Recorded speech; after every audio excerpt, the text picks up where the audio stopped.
Pembacaan firman kita hari ini terdapat pada Kisah Para Rasul 12. Yakobus mati, Petrus dilepaskan dari penjara. Kira-kira pada waktu itu, Raja Herodes mulai bertindak dengan keras terhadap beberapa orang dari jemaat. Ia menyuruh membunuh Yakobus, saudara Yohanes, dengan pedang. Ketika ia melihat bahwa hal itu menyenangkan hati orang Yahudi, ia melanjutkan perbuatannya itu dan menyuruh menahan Petrus. Waktu itu hari raya roti tidak beragi. Setelah Petrus ditangkap, Herodes menyuruh memenjarakannya di bawah penjagaan 4 regu, masing-masing terdiri dari 4 prajurit. Maksudnya ialah supaya sehabis Paskah ia menghadapkannya ke depan orang banyak. Demikianlah Petrus ditahan di dalam penjara, tetapi jemaat dengan tekun mendoakannya kepada Allah. Pada malam sebelum Herodes hendak menghadapkannya kepada orang banyak, Petrus tidur di antara 2 orang prajurit, terbelenggu dengan 2 rantai. Selain itu, prajurit-prajurit pengawal sedang berkawal di muka pintu.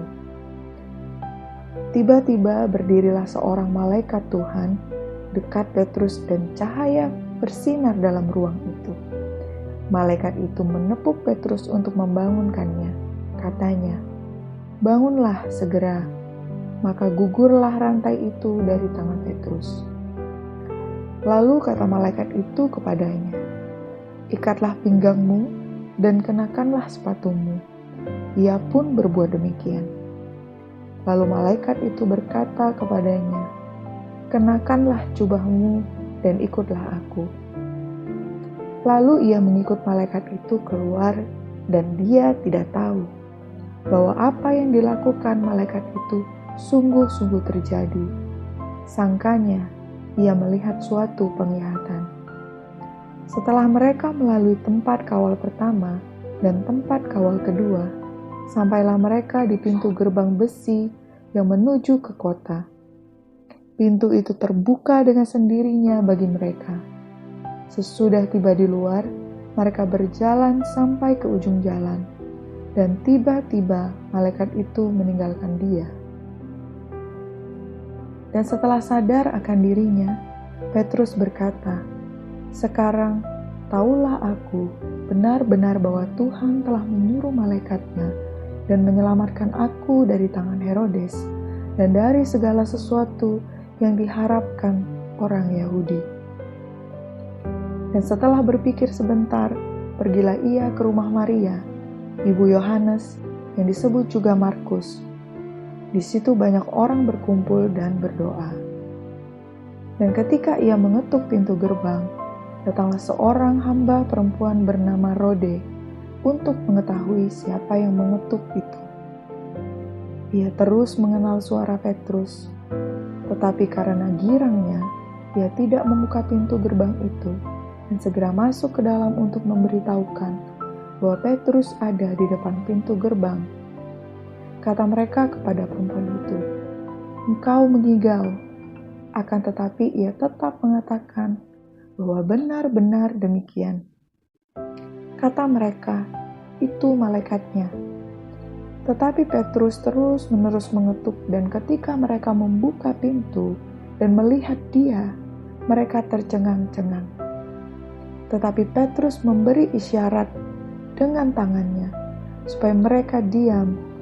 Lalu ia menceritakan bagaimana Tuhan menuntunnya keluar dari penjara. Katanya, "Beritahukanlah hal ini kepada Yakobus dan saudara-saudara kita."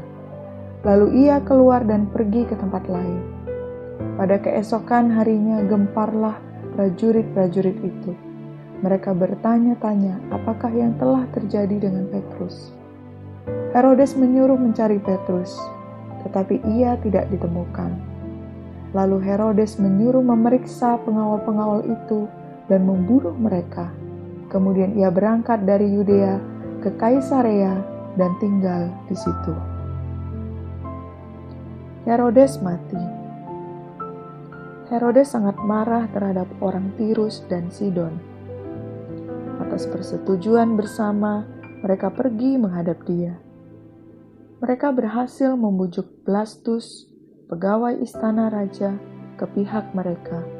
Lalu mereka memohonkan perdamaian karena negeri mereka beroleh bahan makanan dari wilayah raja. Dan pada suatu hari yang ditentukan, Herodes mengenakan pakaian kerajaan, lalu duduk di atas tahta dan berpidato kepada mereka. Dan rakyatnya bersorak membalasnya, "Ini suara Allah dan bukan suara manusia." Dan seketika itu juga ia ditampar malaikat Tuhan karena ia tidak memberi hormat kepada Allah. Ia mati dimakan cacing-cacing.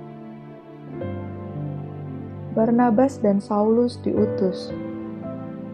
Maka firman Tuhan makin tersebar dan makin banyak didengar orang.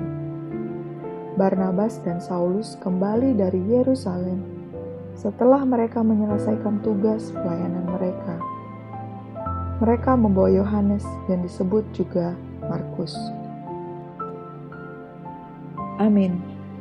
Terus baca firman-Nya, renungkan, dan lakukan dalam kehidupan kita. Tuhan Yesus memberkati.